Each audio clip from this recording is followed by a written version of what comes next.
ఈరోజు ఎలక్షన్ సందర్భంగా నవీన్ అన్న గారు గెలుపడం జరిగింది. ఇది కాంగ్రెస్ పార్టీ చేసిన పథకాలే.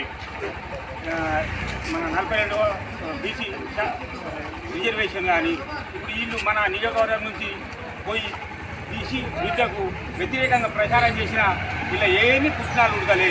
ఎందుకు ఉడకలే అంటే కాంగ్రెస్ గవర్నమెంట్ 10 ఏళ్ళు చేయని కాంగ్రెస్ పథకాలు ఏమేమంటారు, ఉచిత బస్సు, 200 యూనిట్ కరెంటు, 500 గ్యాసు, 60,000 ఉద్యోగాలు ఇచ్చింది. కాబట్టి వీళ్ళు 10 ఏళ్ళు ఏం చేయలే. కాబట్టి ఇవాళ ఇండ్లు కానీ రేషన్ కార్డు కానీ సన్న బియ్యము చిన్న గరీబాలు కూడా ఎంపీ ఎమ్మెల్యే ఇదే బియ్యం కూడా అక్కజేయాలని తినాలని మా సీఎం గారు పట్టుబట్టి ఆ పథకాన్ని ప్రవేశపెట్టిడు. లేకుంటే ఇంతకుముందు ఉన్న గవర్నమెంట్ ఆ బియ్యంని మహారాష్ట్ర పోతుండే, బలరకో గోదలకో వస్తుండే.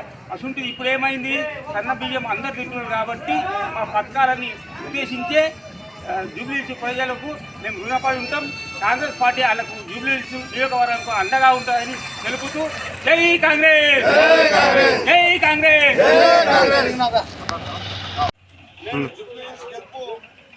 ప్రజల గెలుపు, ఇది రాష్ట్ర ప్రజల గెలుపు.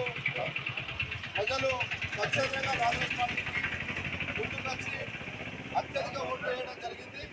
కాంగ్రెస్ పార్టీ మీద అభిమానం వెళ్తున్నదో ఈరోజు జూబ్లీహిల్స్ ఎలక్షన్స్ మనకు నిర్ధారణ అయినాయి. కాంగ్రెస్ పార్టీ చేసే మంచి కార్యక్రమాలకు జనం ఆకర్షితులై ఈరోజు కాంగ్రెస్ పార్టీకి ఓట్లు వేయడం జరిగింది.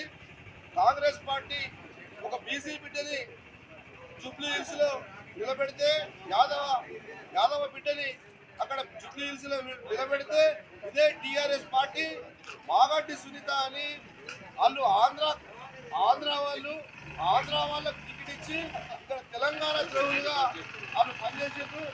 ఇక్కడ ఉన్న మన బోత్ ఎమ్మెల్యే కూడా ఒక బీసీ బిడ్డకు వ్యతిరేకంగా, ఒక యాదవ బిడ్డకు వ్యతిరేకంగా అక్కడ జూబ్లీహిల్స్ లో ఓడగొట్టడానికి ప్రయత్నం చేసిండు.